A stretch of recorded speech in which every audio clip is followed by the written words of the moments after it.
Americans now owe a staggering $1.277 trillion on their credit cards, according to Federal Reserve Bank of New York data. 1 in 10 cardholders can only manage minimum payments. What credit card companies market as financial relief is actually a sophisticated trap designed to keep you paying for decades. Your minimum payment calculation has nothing to do with helping you escape debt. It is engineered to maximize profits while trapping you in endless compound interest payments. Let's expose exactly how this system works and what it is really costing you. The math is brutal. With a $10,000 balance at 22% interest, making only minimum payments means you will be stuck for over 19 years. By the time you finish, you will not have paid $10,000, you will have shelled out more than $19,000 in interest alone. That is nearly triple your original debt.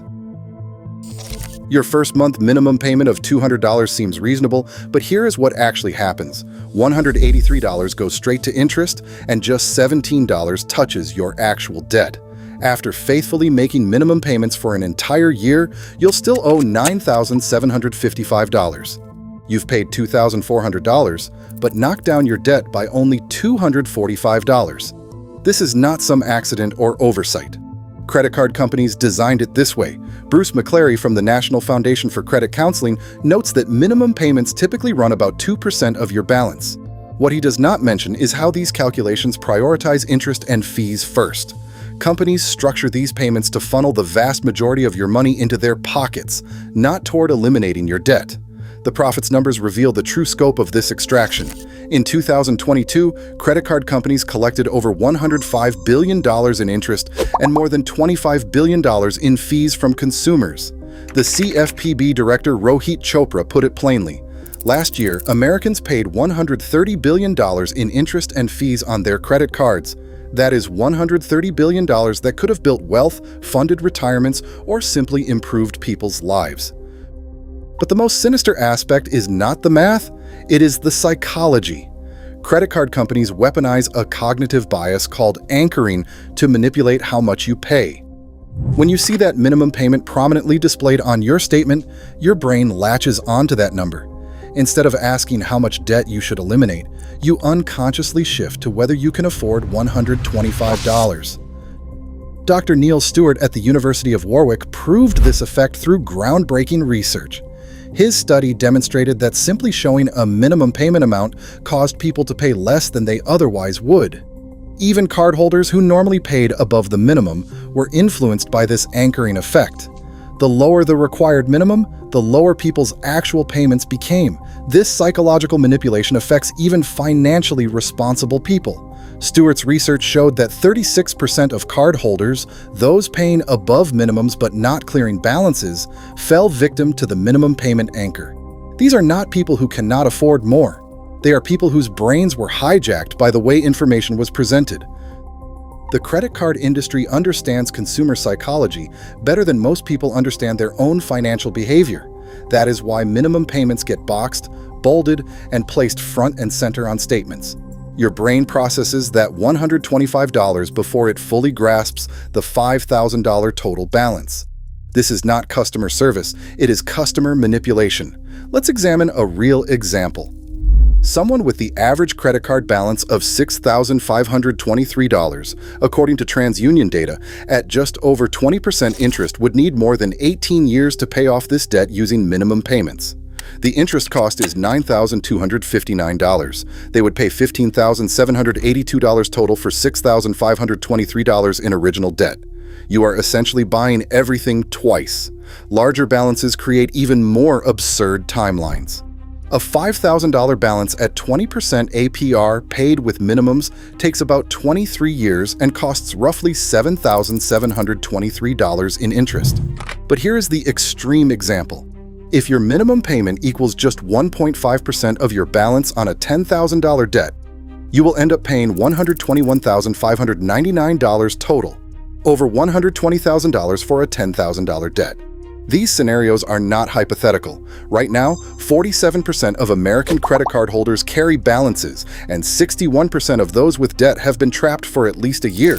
About 1 in 5 debtors do not think they will ever pay it off. They are not wrong to feel hopeless. The system makes escape nearly impossible. Credit card industry profits tell the real story. Interest drives roughly 8 out of every 10 profit dollars in the credit card business. When someone carries a balance, the card immediately becomes profitable. The credit function generates approximately 80% of credit card profitability. Credit card companies make most of their money not from people who pay in full, but from people struggling with debt. The inequality is staggering.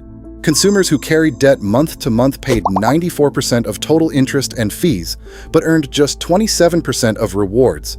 Meanwhile, consumers who paid balances in full paid only 6% of interest and fees, but earned 73% of total rewards. People who can least afford it subsidize rewards programs for those who do not need them. This was not always the case. The modern minimum payment trap got solidified by well-intentioned regulation. The 2005 Bankruptcy Abuse Prevention and Consumer Protection Act required lenders to collect minimum payments covering at least monthly interest accrual. This aimed to protect consumers from compounding interest, but it had an unintended consequence. It standardized the anchoring effect across the entire industry. When President Obama signed the Credit Card Act in 2009, it included disclosure requirements for minimum payments. Credit card statements now must show how long payoff would take using only minimum payments. But here's the problem. Even when people see this information, the psychological power of the minimum payment anchor often overrides logical decision-making. The situation has worsened dramatically. Credit card debt crossed the $1 trillion mark in 2022 and has climbed to its current record high of $1.277 trillion. Interest rates have soared, rising from an average of 14.65% in early 2021 to over 22% today. The share of people making only minimum payments hit a 12-year high in late 2024, reaching 10.75% of all active accounts. Behind these statistics are real people making devastating financial decisions based on misleading information. Take Lana Linge, a 29-year-old who found herself $40,000 in debt across 6 cards.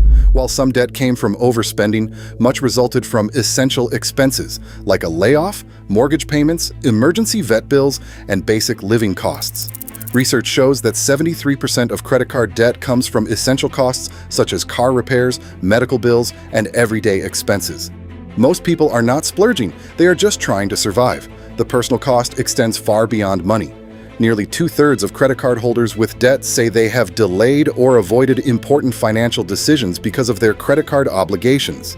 They have postponed saving for emergencies, investing for retirement, buying vehicles, helping family members, and even healthcare spending. Some have delayed continuing education, changing jobs, having children, or getting married. Credit card debt does not just cost money, it costs life opportunities. So what can you do? First, understand that every dollar above the minimum payment goes directly toward your principal balance. On a balance of $10,000 at 22% interest, increasing your payment from $200 to $300 reduces your payoff time from 19 years to about 4 years and saves you over $15,000 in interest. Second, ignore the minimum payment entirely. Cover up that section of your statement if necessary. Instead, ask yourself, what is the maximum you can realistically pay toward this debt this month? Even an extra $25 or $50 can cut years off your repayment timeline. Third, consider proven debt payoff strategies like the debt avalanche method, where you tackle highest interest debts first, or explore balance transfer cards to reduce your interest burden. Be aware that high balances also hurt your credit utilization ratio, which affects your FICO score. Fourth, consider the real cost of that minimum payment. It is not just the interest you are paying, it is all the opportunities you are missing. That money could be building an emergency fund, contributing to retirement accounts, or investing in your future. The minimum payment trap represents one of the most successful wealth extraction mechanisms ever created.